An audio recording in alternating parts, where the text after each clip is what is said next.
I'm Kim, and this is Just Ask Children's Answers from the Experts. I get a lot of questions about how to notice when your kid might be developing an eating disorder, so some of those warning signs.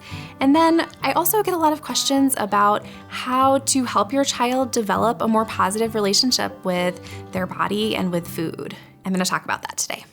So my main goals and what I'll be covering in this time is first to just review different types of eating disorders and their warning signs so you can be on the lookout. Then we'll describe steps to take if you suspect your child has an eating disorder. And then we'll discuss how to help your child develop a positive relationship with food in their body, both if you have some of these concerns or if you're just trying to get ahead of anything that might arise in the future. So as far as types of eating disorders, kind of the most common ones you'll often hear about are anorexia nervosa and bulimia nervosa. So anorexia is an individual who's experiencing significantly low body weight due to their restricted food intake. They often experience an intense fear of gaining weight or being overweight, and have body image disturbance that's really impacting much of their life, so factoring into their thoughts on a daily, even hourly basis. Some of the behaviors that go along with anorexia are food restriction or eating too little, excessive exercise, and purging or intentional vomiting. The other kind of common eating disorder you'll hear about is bulimia nervosa. So we know that bulimia has a little bit of a later onset. Anorexia we see often arising kind of around puberty, bulimia more later adolescence. And with bulimia, this individual would be experiencing recurrent episodes of binge eating. And with binge eating, it's important to keep in mind that in this context, we mean eating a larger amount of food than most people would eat. So a true binge, or a larger amount than most people would eat in the same time. And that during that episode, they feel a lack of control over the eating. Following the binge, individuals with bulimia will engage in some kind of compensatory behavior. So that could be purging or intentional vomiting again, exercise, use of laxatives, or something else as a way of trying to burn the calories from the binge. These individuals often have kind of what we describe as low self-esteem and a really big impact of their body image on their self-evaluation. Individuals with bulimia are often within kind of a normal weight range, so the weight itself is less of a factor in diagnosis. A newer diagnostic category is avoidant restrictive food intake disorder. So this is an individual who has a disturbance in their eating, could be kind of due to a variety of things. So could be just lack of interest in eating or food, could be avoidance of certain foods because of sensory characteristics, could be avoidance because of aversive consequences. So someone who maybe has developed this because they have a fear of vomiting or because they have a fear of swallowing or something else related to eating. And these behaviors have led to significant weight loss, a nutritional deficiency, potentially need for supplemental nutrition, and that it's just interfering with their functioning so that it's causing difficulties for them in their life. With avoidant restrictive food intake disorder, which we will call ARFID, there's no body image disturbance. So that's an important difference between ARFID and anorexia and bulimia. With ARFID, there's no body image disturbance, so these individuals won't necessarily talk about their bodies or fear of gaining weight or any of those type of things. There's more focus on the food itself and challenges with eating. And the onset can be acute or more kind of chronic illness. Acute, again, a great example would be that individual who develops a fear of vomiting or fear of swallowing, whereas the more chronic might be someone who has kind of always been low on their growth curve, described as kind of a chronic picky eater, and it just starts to drop off and they're not making the progression they should in their growth. The final category is other specified feeding or eating disorder. And this is a little bit of a catch-all. So in the world of mental health, we have these for many of our different diagnostic groups. And it's important to keep in mind that this is just as serious as anorexia, bulimia, or ARFID. It just has a slightly kind of more robust criteria to capture more kids. So there's some common examples up here, which could be someone who has atypical anorexia or all of the features of anorexia, but is not significantly underweight. Again, can be just as dangerous. And then bulimia nervosa, so that's with low frequency or duration. To meet the exact criteria for bulimia, it needs to be happening more than once per week and for longer than 3 months. So someone might fall into this category if they just haven't hit that frequency and duration yet. And then purging disorder. So that's someone who has the recurrent episodes of purging, but is not in response to binging. Okay, so those are our categories of eating disorders. Again, I'm going to highlight some red flags or kind of what to be on alert for in your kid. Really, when does what might be kind of normal in our society around dieting or exercise become disordered? So some warning signs to keep an eye out for: if your kid is really making a lot of frequent negative comments about their body, right? So I'm fat, I'm ugly, I don't like my thighs, I'm uncomfortable with how my stomach looks. And then if there's kind of behaviors that go along with it, so they're skipping meals, spending hours a day exercising, especially with the goal of kind of burning calories versus maybe training for a sport. They're engaging in really picky eating, so start avoiding certain foods. Maybe they previously ate a wide variety of food and all of a sudden they are no longer eating carbohydrates or sugar, or no longer eating any meat, and just making kind of significant cuts to their food variety. If they're using the bathroom regularly after eating, especially if that's a change, wearing baggy clothing, again, as a way to kind of mask either changes in their body or just their discomfort with their body. Refusing to eat in front of other people, that might be just peers and not wanting to eat in a school setting, or might even extend to trying to isolate themselves and eating alone in their room at home. They're reporting feeling cold all the time, or you just notice that they're wearing kind of heavier clothes than would be expected given the weather. Increased moodiness or anxiety, so kind of some of those changes that you might see. Feeling tired all the time, so really fatigued, hard to get up in the morning. And then certainly things like dramatic weight loss, if that's something you're observing, or reported dizziness or fainting. So as far as what to do, if you're starting to see these signs, if you're worried your kid might have an eating disorder, how do you get help? So the first and foremost, we'd encourage you to take your kid to their PCP, their primary care physician, since they're going to have the greatest history on your kid and, again, be able to identify any of these changes. Your kid's doctor will likely track their weight and other vitals, again, can kind of see how it's compared to their historical growth. They may draw blood, especially if there's concerns about binging and purging and how that might be impacting them. And they might ask you to track your kid's food intake over 24 hours, so to get a sense of just what is your kid eating. They'll likely also ask about some other behaviors, so they'll ask about exercise, they'll ask about purging, potential laxative use. Another person to touch base with, again, if you're starting to have these concerns, might be a therapist or a mental health professional. They're going to do a little bit more of an assessment of kind of the psychosocial, which can be a great supplement to that more physical health assessment. So they'll ask about how your kid views their body. They're going to ask about anxiety and depression.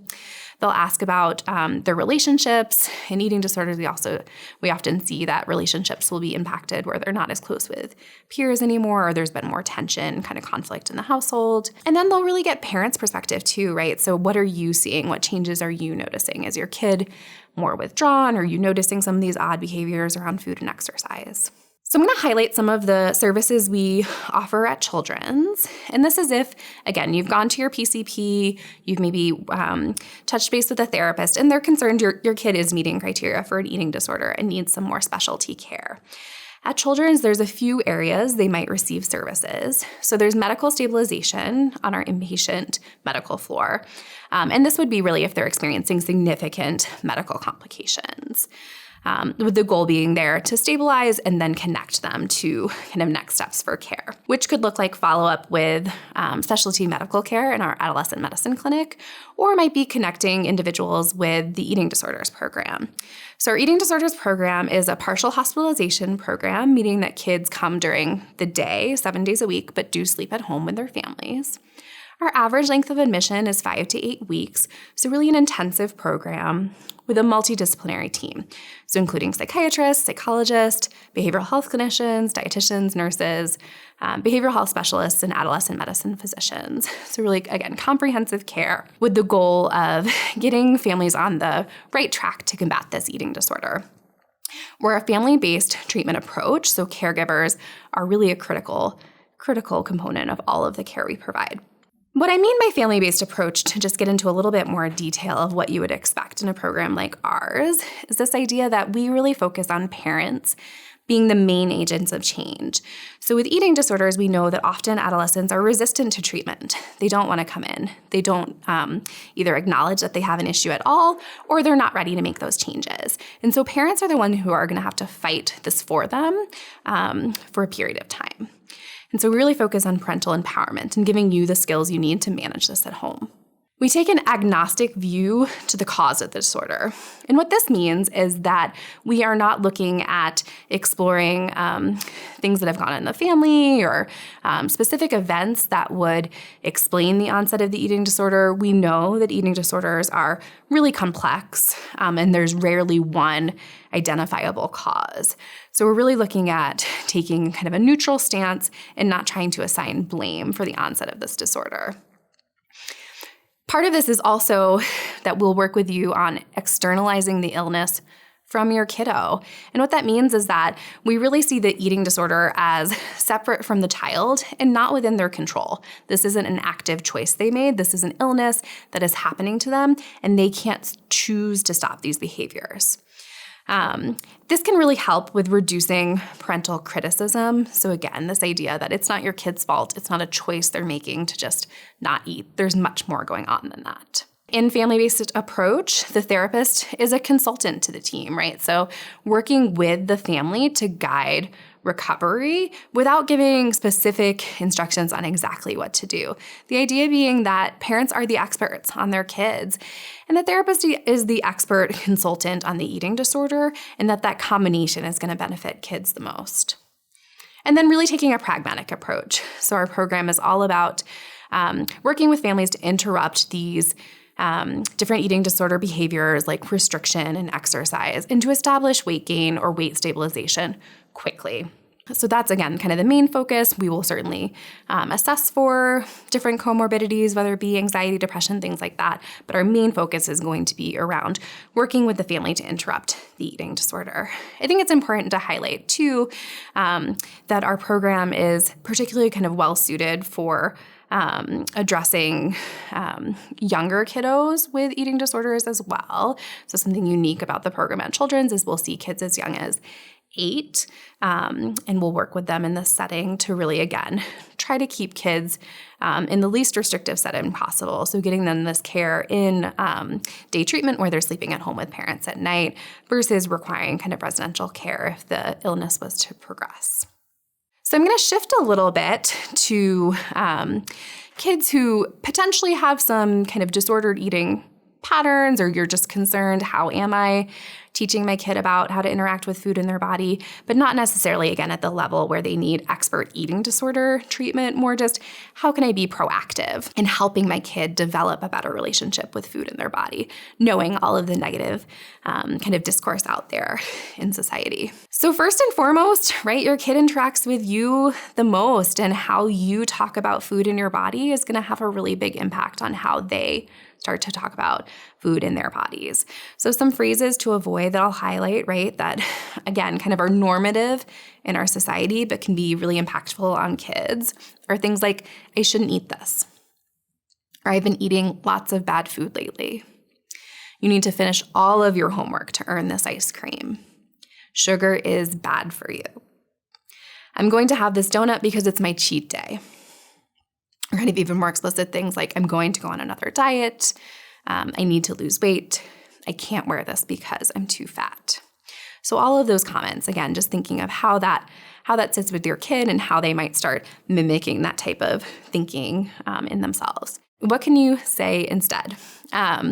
Things like, I like how these candies tasted, right? I like how they taste. Vegetables make me feel strong. Asking them, how does the food make you feel? I really like this food. I'm going to have seconds. I'm feeling full, so I'll save the rest for later. My arms are so strong. I love my legs because they let me run with you, right? Or highlighting every body is different and it is part of what makes us unique. So a lot of these comments, as you can kind of see, focus on more of the kind of physical sensations and just how foods feel for us. And then highlighting what are the just wonderful things that our bodies do for us and making those more of the focus versus just appearance-based things. So some parents also decide to introduce things like intuitive eating. So intuitive eating is kind of a newer concept that is out there. And again, it's not a certain prescription of what you have to do. It's more of a general overall approach to eating. And it involves listening to your body, right? So it's not a diet. It's not do exactly these things. There's no food rules. It's really eat when hungry, move your body in a way that feels joyful. And again, really paying attention to those physical sensations on how different foods make you feel, what kind of energy they give you, all of those type of things. Know that this can be really challenging to implement at first as a family. It's very different from our cultural norms around food and can be a significant shift. So some tips to get started. Go with your gut. Start to tune into your hunger cues.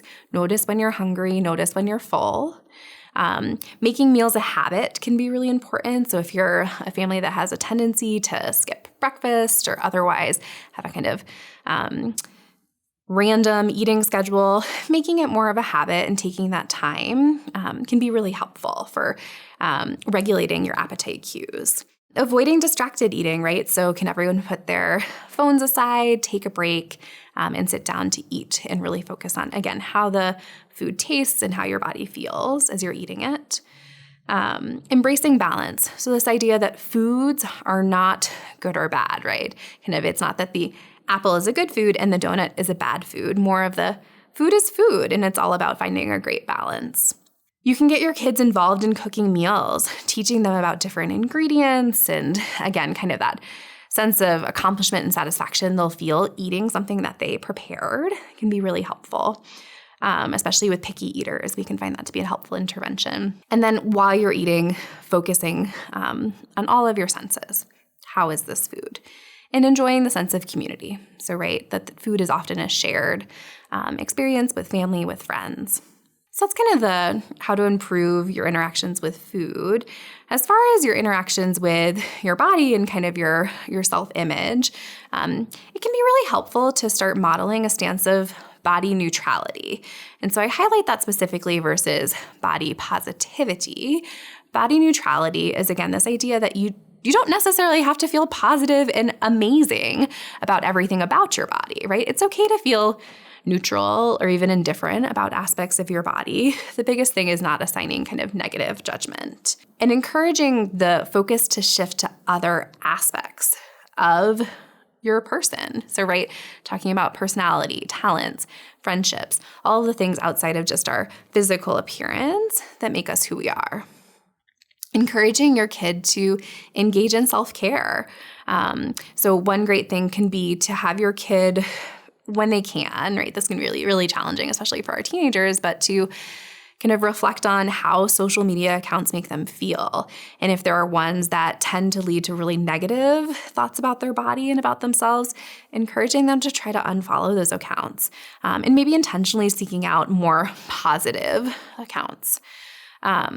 Encouraging joyful movement, right? So again, we want our kids to be active. We know how important that is for physical and mental health, but focusing more on what makes them feel strong and energized. What do they enjoy and look forward to versus kind of a forced exercise. Providing foods that your kid enjoys and that give them energy, and helping them find clothes that make them really feel confident, again, in how they feel in the clothes and how they present themselves in the clothes can be really important. So kind of my closing statement, right, is just that all bodies are good bodies. Food isn't good or bad.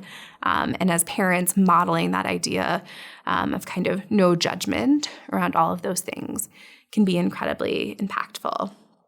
Thank you for listening to this presentation.